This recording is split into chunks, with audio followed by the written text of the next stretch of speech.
Heureux de vous retrouver pour la seconde partie consacrée à notre objectif à long terme. À travers ce parcours, nous voulons comprendre comment aider nos adolescents sur le chemin de la maturité. La construction de relations solides et aimantes avec eux est au cœur de ce parcours. À cet égard, l'environnement familial que nous créons est déterminant. Voyons à présent 4 critères à poursuivre pour créer un cadre familial dans lequel nos ados peuvent s'épanouir. Le premier critère est de faire de notre foyer un lieu de sécurité et d'acceptation. Ma famille a été importante pour moi parce qu'elle m'a soutenue pendant mes études secondaires, même si parfois je ne voulais absolument pas leur parler de ce que je vivais. Ils étaient toujours là pour moi et me disaient qu'ils m'aimaient et c'était bien, j'en avais besoin. À l'école, tu peux avoir l'impression que tu n'es pas très apprécié. Parfois, c'est vraiment chouette de rentrer à la maison où tes parents t'écoutent et te parlent et te montrent qu'ils se soucient de toi. Ça te remonte le moral après une journée difficile à l'école. Il ne faut pas oublier que ces années ressemblent à des montagnes russes pour un adolescent. Beaucoup de choses peuvent les toucher profondément. Ils connaissent des déceptions. Certaines sont plus apparentes que d'autres. Quand ils ne sont pas sélectionnés pour une compétition sportive ou une pièce de théâtre à laquelle ils voulaient vraiment participer, ou encore quand ils échouent à un examen. Mais il arrive aussi que les déceptions soient plus secrètes, comme le fait d'être soudainement rejetés par des amis auxquels ils pensaient pouvoir faire confiance. Il est possible que nous ne comprenions pas ce qu'ils traversent. Il n'est pas toujours facile de voir que notre ado a besoin de nous quand il se montre rebelle, lunatique, réservé ou juste râleur. En apparence, il semble désirer une seule chose, passer du temps avec ses amis ou des heures en ligne, présent physiquement mais absent émotionnellement. Or, nos ados ont encore besoin de nous. Ont besoin de savoir qu'ils sont aimés et acceptés, peu importe ce qui se passe, au lieu de se demander constamment s'ils garderont ou perdront notre approbation. Tous les adolescents que j'ai rencontrés m'ont confié que l'approbation de leurs parents était très importante pour eux. Il arrive que les ados s'expriment peu. Ils ne parlent pas beaucoup d'eux et avec leurs parents.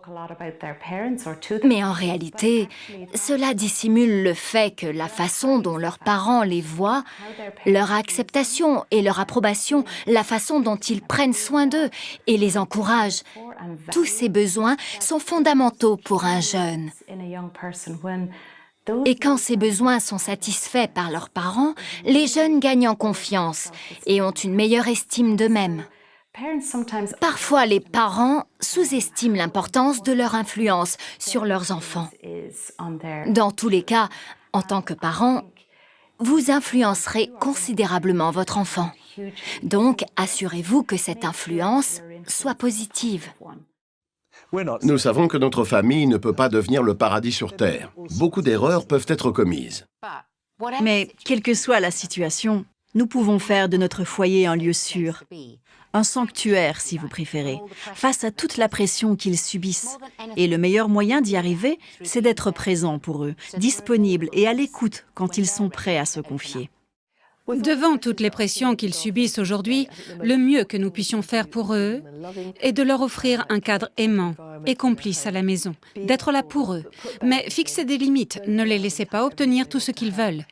Parlez avec eux des pressions qu'ils affrontent. Écoutez-les, entendez leurs angoisses et préoccupations et réjouissez-vous aussi de toutes les choses positives et les opportunités offertes par le monde dans lequel nos ados grandissent. Mais surtout, soyez là pour eux en tant que parents. Parlez-en, tout en fixant des limites pour les aider à gérer les pressions et ce que l'on attend d'eux. C'est vital. Vous avez peut-être un ado qui ne communique pas du tout et vous vous dites que l'écouter ne sert pas à grand-chose puisqu'il n'y a rien à écouter. Vous n'êtes pas le seul dans ce cas. Ne vous découragez pas, car ce n'est qu'une étape, peut-être aussi pénible pour votre ado que pour vous. Il se confie peut-être davantage à quelqu'un d'autre et c'est une bonne chose. Encouragez-le au lieu de vous sentir blessé parce qu'il ne vous parle pas. Nous avons constaté qu'en les encourageant à parler de sujets faciles pour eux, ils se montrent plus enclins à aborder des questions plus profondes quand ils en ont besoin. Ils se confient dans des contextes et à des moments différents. En fait, mes 2 ados se confient beaucoup plus pendant les vacances. parce que nous sommes tous plus détendus, loin de notre quotidien habituel. Et c'est souvent quand nous partageons la même chambre et que les lumières sont éteintes qu'on se met à parler de sujets parfois stupides, mais aussi de ce qu'ils pensent en général. La plupart du temps, les bonnes conversations ont lieu autour du dîner. Quand tout le monde se pose enfin. C'est sans doute parce que l'espace est plus réduit. On est plus proches les uns des autres, on se voit mieux. Oui, on fait en sorte que ce soit un temps à passer ensemble. Oui. C'est même une priorité de se réunir tous au moins une fois par jour autour d'un repas. Ça aide. C'est sans doute notre petit coin dans le jardin, parce qu'on peut toujours parler de ce qui s'est passé pendant la journée, et si quelque chose ne va pas, je peux le dire, et c'est comme ça qu'on finit des fois par parler pendant 1 heure, tranquille, dehors. C'est super cool parce que quand j'ai un problème, elle me dit « allons faire un tour dehors », elle sait que je m'y sens à l'aise, que c'est là qu'on a eu une vraie conversation la dernière fois. Je crois qu'ils aiment aussi avoir une distraction. Quand vous êtes occupé à faire quelque chose d'autre, c'est là qu'ils viennent vous parler, quand ils ne se sentent pas trop exposés, en quelque sorte. Pendant les trajets en voiture, par exemple, il n'est pas rare que l'un des enfants se mette à parler, parce qu'il n'a pas à vous regarder dans les yeux pour vous confier quelque chose. C'est un bon moment. Comme ce sont de grands ados, je pense qu'ils ont plus l'habitude de parler tard le soir. Il faut être présent à 7 heures sans se dire « je dois dormir parce que je dois me lever tôt demain matin », mais plutôt « je tiens une bonne occasion de parler ». J'ai constaté que les horaires des adultes et des ados ne correspondent pas vraiment. Il faut s'ajuster à leurs horaires. Et tard le soir, c'est souvent un moment opportun. Une fois que vous avez pris l'habitude Oui. de vous ajuster, vous pouvez vraiment en profiter. Mais au début, vous avez l'impression de vous imposer. Nous savons que trouver le bon moment pour communiquer avec nos ados n'est pas facile pour nous. Nous avons peut-être d'autres enfants plus jeunes, nous sommes fatigués, nous élevons nos enfants seuls, ou nous devons gérer une famille recomposée, et peut-être qu'ils choisissent de se confier au moment où vous êtes le moins disponible. Un jour, notre fille Kirsty est rentrée de l'école. Elle avait 17 ans, et tous les élèves de son âge avaient monté un spectacle pour les professeurs. Surexcitée, elle est entrée dans la cuisine pour me raconter comment cela s'était passé. J'étais pressée et préparais le repas à la hâte. Le dos tourné, je mélangeais frénétiquement le contenu d'une casserole. Je me souviens avoir tenté de lui dire « Tu peux m'en parler plus tard, quand j'aurai terminé ?» Mais j'ai soudain compris à quel point ce moment était important pour elle. Alors j'ai posé ma cuillère en bois, coupé le gaz et fait l'effort de me retourner pour lui dire d'un air profondément intéressé « Raconte-moi tout !» Ce soir-là, nous avons dîné assez tard, mais ça n'avait aucune importance à l'échelle de la vie. L'environnement familial est favorable pour nos ados quand ils se sentent écoutés et acceptés, quand ils savent qu'ils peuvent aborder des sujets profonds avec nous, quand leur point de vue est entendu, même s'il est totalement déraisonnable. Si nous sommes prêts à discuter et à débattre avec eux, au lieu de leur faire la leçon et les juger, notre famille sera un endroit sûr et sécurisant pour eux. Le second critère est que notre foyer soit le lieu privilégié où nos enfants apprennent de bonnes valeurs pour leur vie. Les valeurs que nous transmettons influenceront tout. Leurs relations, leur attitude à l'égard de la sexualité, l'alcool, la drogue, etc. La façon dont ils utilisent leur temps et leur argent, s'ils se soucient ou non des besoins des autres. Comme nous l'avons dit dans la première partie, nos actes ont beaucoup plus d'impact que nos paroles. C'est d'ailleurs pourquoi nous avons placé un carnet des valeurs sur le pourtour de la roue de l'éducation des ados. Ce sont les valeurs que nous incarnons qui seront les plus durables. Par exemple, si nous montrons que le caractère importe plus que les résultats scolaires ou sportifs, que nous valorisons la réussite relationnelle plutôt que la réussite matérielle, si nous vivons conformément à ce que nous disons croire. Les parents pensent, et les ados les y poussent, que leurs valeurs seront forcément rejetées, parce qu'elles appartiennent à des vieux et qu'elles suscitent par définition la rébellion. La bonne nouvelle est que les ados pourraient bien rejeter nos valeurs en apparence et se comporter à l'opposé, tout en les assimilant malgré tout. Lorsque nous devenons parents, nous en prenons soudain conscience. Oh non, je suis devenu comme ma mère ou mon père. Jamais je n'aurais cru que ça arriverait. Voici ce qui arrive. Les ados absorbent nos valeurs, qu'ils en soient conscients ou pas, et qu'on s'y attende ou non. Cela arrivera forcément. Par conséquent, il est toujours important de projeter ses valeurs et de nous y tenir, sans nous inquiéter des conséquences. Les ados détectent l'hypocrisie à des kilomètres. Ils respectent l'authenticité et l'honnêteté. Il ne s'agit pas d'être des parents parfaits, c'est impossible, mais plutôt de décider de ce qui est le plus important, puis de chercher à l'appliquer. Il y a tant de choses que nous transmettons sans même en avoir conscience. Ainsi, si nos ados nous voient être ouverts et honnêtes, ils feront probablement de même. S'ils nous voient faire preuve de générosité et d'hospitalité, cette attitude sera aussi leur norme. Je crois que le plus important est de donner l'exemple. Par exemple, si les parents disent « ne fais pas ça », alors ils ne devraient pas le faire eux-mêmes. C'est important. C'est comme ne pas revenir sur sa parole ou être hypocrite. Parce que les parents sont les premiers modèles des enfants en grandissant et si tu penses que tes parents sont vraiment de bonnes personnes, qu'ils ne te mentent pas, qu'ils ne font pas ceci ou cela et qu'ils sont heureux dans la vie, alors tu te dis, bon, peut-être que si j'essaie de faire pareil, je serai heureuse. Parce que si les enfants ne peuvent pas faire confiance à leurs parents, alors à qui peuvent-ils faire confiance? Parce que ce sont elles les personnes qui sont supposées être les plus proches. Je pense que la confiance est super importante dans la relation avec les enfants. Malgré ce que nous pouvons lire, entendre ou ressentir, nous sommes, nous les parents, la plus grande influence sur la vie de nos ados. Ce n'est pas auprès de leurs copains, des réseaux sociaux, d'Internet ou de l'école qu'ils apprennent le plus. Ce qui est bien chez mon père et ma mère, c'est qu'ils nous ont appris à accepter tout le monde, quelle que soit sa culture. Et j'aime bien ça parce que ça me permet de m'entendre avec des gens différents. Être gentil avec les gens, ne pas juger à cause de l'apparence, ne pas tirer des conclusions trop vite. Toujours essayer de comprendre le point de vue de l'autre avant de défendre le tien. Le second critère du foyer est donc d'être un lieu où les enfants apprennent de bonnes valeurs. Le troisième consiste à faire de notre maison un lieu où les membres de la famille s'amusent ensemble, où nos ados aiment passer du temps. Beaucoup de parents ont simplement besoin de se détendre. Les ados ont tendance à se réunir là où ils peuvent se relaxer et s'amuser, être eux-mêmes, où l'atmosphère n'est pas trop stricte ou pesante. Ce sont les repas en famille qui nous ont vraiment aidés à établir des moments de détente et d'échange avec nos enfants pendant leur adolescence. Et c'est encore le cas aujourd'hui, ce que je trouve assez incroyable. On rit beaucoup ensemble autour de la table. Papa fait vraiment des trucs embarrassants. Maman, ça va, mais papa, c'est de loin le plus gênant. Quand il se lâche vraiment et qu'il se met à rire, il a un rire tellement aigu que dans ces moments-là, tu te dis « Oh non, je le crois pas ». Le téléphone sonne et on ne décroche pas, et on dit un truc du genre « C'est peut-être la reine ». Elle devra rappeler dans ce cas. Elle ne l'a encore jamais fait. Nous avons voulu faire des repas à un moment de détente. Quand j'étais enfant, c'était plutôt calme. Il fallait être très poli, surveiller ses manières et ne pas trop parler. Nous avons choisi, au contraire, d'en faire une occasion pour s'amuser, raconter notre journée. Du coup, on plaisante et on rit beaucoup à table. Si notre foyer n'est pas un lieu agréable, nos ados montreront leur désapprobation en allant ailleurs. Il est facile de tomber dans le piège de rendre l'éducation uniquement pesante, sérieuse et rigide.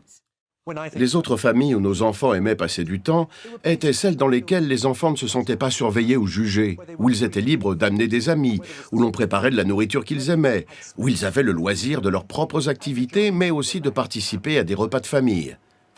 Certains éprouvent des difficultés à créer spontanément une atmosphère détendue. Je me souviens d'un père qui admettait « Je dois faire un véritable effort pour me détendre et m'amuser avec mes enfants ». Une bonne idée est aussi d'aménager une pièce spéciale, conviviale pour les ados, avec un vieux divan et des jeux de société. Peut-être devons-nous apprendre à nous montrer plus spontanés en organisant un barbecue improvisé ou une sortie au cinéma. Pourquoi ne pas pratiquer un loisir qui leur plaît? Nos 3 garçons se sont passionnés pour le surf quand ils étaient ados. Alors Nicky a décidé de s'y mettre aussi. Il a passé des heures assis sur une planche en risquant une belle pneumonie, juste pour tenter de maîtriser l'art de se mettre debout. J'étais déjà totalement épuisé quand je parvenais à rejoindre les vagues. Et j'ai bien peur qu'en 5 ans, je ne sois pas parvenu à tenir plus de 3 secondes debout sur ma planche. J'ai pris ma retraite depuis lors. Mais pas un seul instant, je ne regrette ces heures passées avec mes fils. Les vacances en famille étaient un autre moment privilégié pour s'amuser. La plupart du temps, nous emmenions un ou deux de leurs amis avec nous, ce qui faisait toute la différence pour nos ados et le plaisir qu'ils éprouvaient pendant nos vacances. Cependant, nous avons aussi décidé de toujours réserver une partie de nos congés d'été exclusivement à la famille, sans nos amis ou les amis de nos enfants. Et nous partions dans un endroit où il n'y avait ni télé ni ordinateur. J'ai été surpris d'apprendre que l'acteur Robin Williams avait la même habitude. Il a dit « L'une des règles quand nous partons en vacances en famille est de ne pas emporter la moindre technologie. » C'est surprenant. Vous vous attendez à ce que les enfants vous supplient « Papa, j'ai besoin de mon iPod, tu gâches ma vie !» Eh bien, une seule journée suffit pour que les enfants lisent un livre, jouent à des jeux ou sortent s'amuser avec leurs frères et sœurs. C'est incroyable. Nous avons fait la même expérience. Ils se plaignaient bien parfois, mais ils s'amusaient ensemble. Et ces périodes ont été déterminantes pour forger leur relation frère-sœur. Notre fille Kirsty nous a d'ailleurs dit récemment « Pour moi, les meilleurs moments, c'était nos vacances en Irlande, quand on était juste entre nous. Aujourd'hui encore, on parle des choses qu'on faisait là-bas quand on était enfant. » Les vacances en famille sont très importantes. Mon mari a un côté très pessimiste et pendant des années, il n'a cessé de répéter « Oh, bientôt les garçons ne voudront plus partir en vacances avec nous » et je lui répondais « Ce n'est pas si sûr ». J'ai quand même veillé, au fur et à mesure qu'il grandissait, à ce que nous puissions partir avec d'autres familles et dans des endroits différents. Donc, même si ça ne les bottait pas trop de partir avec papa et maman à l'adolescence, le fait que la destination soit intéressante ou que nous soyons avec une autre famille, ou les deux, leur donnait vraiment l'envie de partir. Et tout porte à croire que ça leur plaisait. Donc, ils nous accompagnent encore souvent en vacances, mais à des moments clés. J'adore les vacances en famille. Ça fait partie des meilleurs moments de l'année. Quand j'étais plus jeune, je n'aimais pas quitter mes amis pour aller dans une maison perdue au beau milieu de nulle part avec ma famille. C'était près de la plage, pourtant. C'était pas bien. Non. Parce que tes amis te manquaient. C'était Ouais. ça le plus dur pour toi. Oui, et on faisait beaucoup de lectures. Il n'y avait pas de Et télévision, aussi ni du d'internet. jardinage. Du travail, quoi. Et maintenant, c'est... De la peinture. J'aime ça. Oui, c'est un endroit pour se détendre en famille. C'est joli et paisible, reposant. Ça me fait plaisir que tu le penses. C'est bien. Les vacances sont une priorité pour nous. On y consacre sans doute une proportion plus importante de notre budget que d'autres familles. Je pense que partir en vacances avec ta famille plutôt qu'avec tes amis, c'est important. Parce que tu n'iras nulle part si tu ne passes pas de bons moments avec ta famille. Si tu es juste présent au repas et puis c'est tout. Les garçons aiment beaucoup séjourner dans un centre de vacances. Une année, je ne pouvais pas prendre mes congés au bon moment à cause du boulot, alors j'ai fini par changer d'emploi pour prendre mes vacances avec les garçons. Chaque année, nous allons au même endroit où ils s'amusent énormément. Et pour nous, les parents, c'est très agréable de passer du temps dans un lieu où ils se plaisent. Oui, on va chaque année dans un centre pour les vacances et c'est super parce que toute la famille peut participer. On peut emmener aussi notre chien et ça, c'est génial. Et puis, on passe beaucoup de temps à jouer aux cartes et à d'autres jeux. C'est l'une de nos activités préférées en famille. Nous aimons tous les trois les sports nautiques. Un jour, on a fait de la plongée sous-marine ensemble et on était surexcités parce qu'on pratiquait ce sport pour la toute première fois. Au lieu que ce soit moi qui leur dise « Je l'ai déjà fait, je vais vous montrer ». Finalement, ça nous a permis d'apprécier encore plus ce moment. Si j'avais dû leur apprendre, je leur aurais donné des instructions et ils auraient probablement réagi autrement. Les vacances sont très importantes pour nous. Je veux dire, pour nous personnellement, passer du temps ensemble. Mais elles le sont aussi pour notre famille. L'année dernière, on a organisé un grand périple en famille pour la première fois. Nous avons emmené les enfants dans un mobil-home au centre de la France. Je sais, ça n'a pas l'air très exotique, mais ils ont vu la brochure et ils ont pu choisir ce qu'ils voulaient faire et aussi où séjourner. Ils ont eu carte blanche en quelque sorte en disant « Voilà le budget, qu'est-ce que vous voulez faire ?» Et puis, un matin, très tôt, on les a sortis du lit avec leur duvet et nous avons roulé jusqu'au centre de la France. Cela paraissait fou, mais c'était génial. Le quatrième critère et le plus significatif est que notre famille soit le lieu où nos enfants apprennent à vivre en relation. Rien ne sera plus important pour eux. L'observation est l'une des principales techniques utilisées par les enfants pour apprendre les relations. Et ils observent en particulier la relation qui unit leurs parents. C'est pourquoi il est essentiel pour un couple de préserver et nourrir cette relation. Si nos ados nous voient maîtriser notre colère de manière appropriée, ils feront de même. S'ils constatent que nous sommes prêts à parler de nos désaccords, à dire « je regrette » et à pardonner, ils apprendront à résoudre les conflits. S'ils voient qu'à la maison, quand l'un d'eux ou de nous commet des erreurs, chacun se pardonne et prend un nouveau départ, les ados vivent alors dans un cadre libérateur. L'éducation des ados est épuisante sur le plan émotionnel. Et il est plus important que jamais de se soutenir pendant cette période. Autrement dit, veillons à ce que notre relation reste prioritaire. Investissons du temps dans notre mariage afin de former une équipe plus solide. Cela nous aidera à surmonter les soucis et le stress. Je crois que la façon dont nous nous traitons en tant que couple est le moyen le plus efficace de transmettre des valeurs à nos enfants. Concernant le pardon, et c'est un domaine important parce qu'en vivant ensemble, on commet aussi des erreurs, on se blesse l'un l'autre. Eh bien, si nous ne l'appliquons pas dans notre relation, comment alors pourrions-nous leur demander de pardonner? Et on m'a dit un jour que la meilleure chose que je pouvais faire pour mes enfants était d'aimer ma femme. C'est sans aucun doute le meilleur conseil que j'ai jamais reçu concernant l'éducation de mes ados. La façon dont je traite ma femme, dont je traite Denise, aura un impact considérable sur leur façon d'intégrer des valeurs. Un bon moyen d'investir dans votre relation serait de participer à une formation comme le parcours couple, même si vous l'avez déjà suivi, ou un autre parcours similaire. L'adolescence de vos enfants vous confronte aujourd'hui à de nouveaux défis. Si vous êtes séparés, le fait de développer la meilleure relation de travail possible avec l'autre parent fera une énorme différence pour vos enfants, même si cela s'avère souvent difficile et vous coûte beaucoup. Développer des relations avec d'autres familles permet à vos enfants d'observer des couples et d'apprendre auprès d'autres modèles. Beaucoup de parents célibataires nous ont aussi confié à quel point il avait été important pour eux de se lier d'amitié avec d'autres adultes, en particulier des personnes qui les nourrissent sur le plan émotionnel, afin que ce rôle ne retombe pas sur leurs ados. Au fil de mes rencontres avec des jeunes, j'ai constaté que leur plus grande inquiétude est de savoir si leur parent ira bien. Ils s'inquiètent vraiment du bien-être émotionnel de leurs parents. Il est donc important d'encourager les parents à trouver un soutien émotionnel en dehors de la maison, sans se tourner vers l'ado pour l'obtenir. Souvent, les ados peuvent sembler et sont très matures et aptes à prendre sur eux. Mais c'est un fardeau excessif et injuste. Donc, le fait que les parents et des amis s'impliquent dans des activités, s'efforcent de poursuivre leur vie et cherchent un soutien en dehors du cercle familial est essentiel pour le bien-être de toute la famille. Les ados apprennent aussi à construire des relations à travers le temps qu'ils passent avec leurs parents et d'autres membres de la famille. Mais ils ne reçoivent pas toujours tout le temps dont ils ont besoin. Voici le constat tiré lors d'une conférence de la Société britannique de psychologie.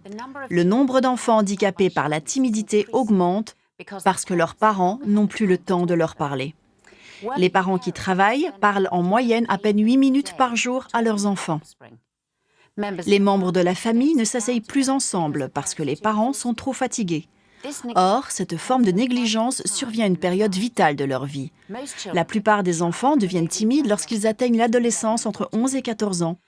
Ce sont les années où ils ont le plus besoin de l'aide de leurs parents. Mais ils ne l'obtiennent pas et deviennent alors de plus en plus timides. En fait, tu n'as pas envie de devenir comme ces ados qui s'éloignent complètement de leur famille. Et s'ils ne passent jamais de temps avec leurs parents, alors quand ils ont besoin d'eux, ils sont juste trop gênés. Ou alors les parents ne savent pas ce qui se passe parce que ils n'ont pas été très disponibles pour écouter leurs problèmes. Donc c'est vraiment bien de passer du temps ensemble pour connaître les problèmes des autres. Et la famille reste soudée alors parce que la famille, ce sont les personnes qui seront présentes, qui sauront toujours quels sont tes problèmes et qui sauront toujours quoi te dire pour t'aider à t'en sortir. C'est pour ça qu'il faut passer du temps ensemble. Nous avons dû apporter quelques changements dans nos habitudes pour passer du temps avec nos enfants. Étrangement, c'est au moment où les parents se disent que leurs ados deviennent plus indépendants et n'ont plus autant besoin d'eux, qu'en réalité, c'est l'inverse. Sur le plan émotionnel, ils ont besoin de nous. Dans certains cas, c'est la télé qui bloque les interactions entre les membres de la famille. Une enquête a montré que 80% des enfants de 5 à 18 ans en Grande-Bretagne avaient une télévision dans leur chambre. Au moins, plus personne ne se dispute au sujet du programme. Mais la conséquence est que les familles ne regardent même plus la télévision ensemble. Bon nombre des aspects de la vie de famille que nos ados n'apprécient guère sont justement les choses qui leur enseignent comment construire des relations. Par exemple, devoir partager la salle de bain ou faire des corvées ensemble, comme la vaisselle. Mais dans la plupart des familles, ce sont avant tout les repas qui offrent l'occasion d'être réunis et d'apprendre à interagir. Les repas ne sont pas qu'une question de bons petits plats, de conversation et de détente. Ils permettent aux ados d'acquérir des aptitudes sociales essentielles. Comment discuter et débattre d'une question, comment attendre son tour, participer à une conversation et à écouter les autres.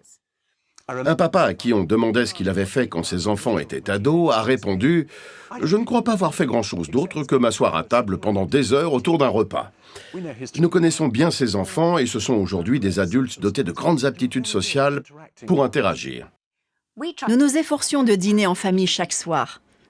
C'était parfois dans la précipitation parce que Nikki et moi avions des obligations en soirée. Comme nos 3 garçons étaient passionnés de sport, la conversation tournait autour du rugby et nous aurions dû l'orienter plus souvent vers ce qui intéressait Kirsty. Mais ces repas pris régulièrement ensemble nous permettaient de rester connectés et on nourrit nos relations. Une fois par semaine, nous avions ce que nous appelions notre soirée famille. Ce soir-là, on veillait à être tous présents et on passait plus de temps ensemble, détendus autour d'un repas, puis d'une activité amusante. Nous avons commencé ces soirées famille quand les enfants étaient petits. Et à ce stade, on mangeait ensemble et on jouait à des jeux de société. Quand ils sont devenus ados, nous avons maintenu cette tradition et chacun d'entre nous choisissait à tour de rôle ce que serait l'activité de la semaine. L'un de mes meilleurs souvenirs est une partie de hockey en patin à roulettes à 3 contre 3 un soir d'été dans le parc. Il nous est aussi arrivé de regarder un DVD ensemble ou d'inviter un ami adulte que les ados appréciaient et dont nous savions qu'il s'entendrait bien avec eux. Et on passait la soirée à discuter. Il faut reconnaître que certaines de ces soirées ont été un vrai désastre. Impossible de s'accorder sur le film à regarder, ou d'empêcher les aînés d'ennuyer les petits, ou les petits de provoquer les aînés. Il fallait alors les envoyer dans leur chambre. Mais nous avons maintenu la tradition des années, et ces soirées ont fait une différence dans nos relations. Certaines familles ont beaucoup de mal à organiser des repas réguliers ensemble pour différentes raisons. Mais nous vous encourageons à persévérer parce qu'ils sont essentiels pour construire de bonnes relations. D'autres sont dans l'impossibilité de prendre des repas ensemble tous les jours, mais elles profitent autant que possible du week-end. Je pense que ça nous aide de passer plus de temps en famille. Ouais, tout le monde raconte ce qu'il a fait pendant la semaine, tout ça, et c'est un moment où on peut juste parler tous ensemble. Oui, comme on va tous dans des écoles différentes et qu'on n'est pas toujours à la maison en même temps à cause des horaires, en fait, il n'y a pas vraiment de moment fixe pour se retrouver, sauf le samedi soir et le dimanche midi.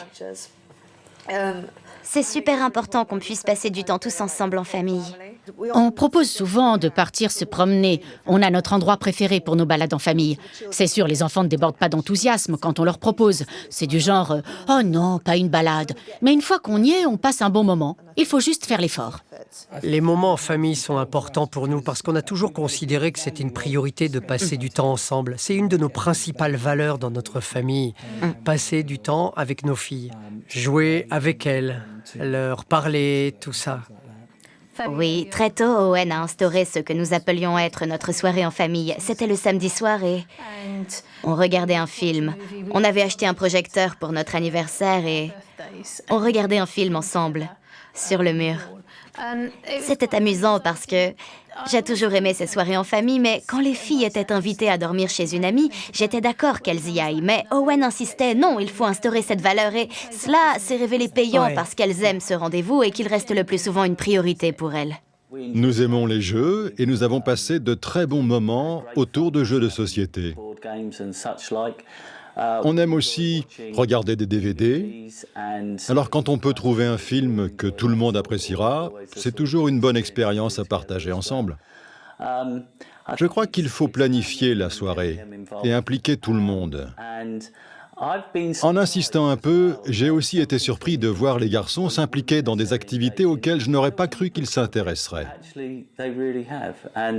On s'amuse aussi beaucoup en revenant à des choses qu'ils faisaient quand ils étaient plus jeunes. Les relations familiales sont beaucoup plus importantes que n'importe quelle autre relation parce que ce sont des personnes qui seront toujours là pour toi. Avec le recul, il est clair que le temps investi dans nos soirées familiales hebdomadaires s'est avéré très bénéfique. Parler ensemble, manger ensemble, s'amuser ensemble, il n'y a rien de plus précieux pour construire les relations dans la famille pendant l'adolescence.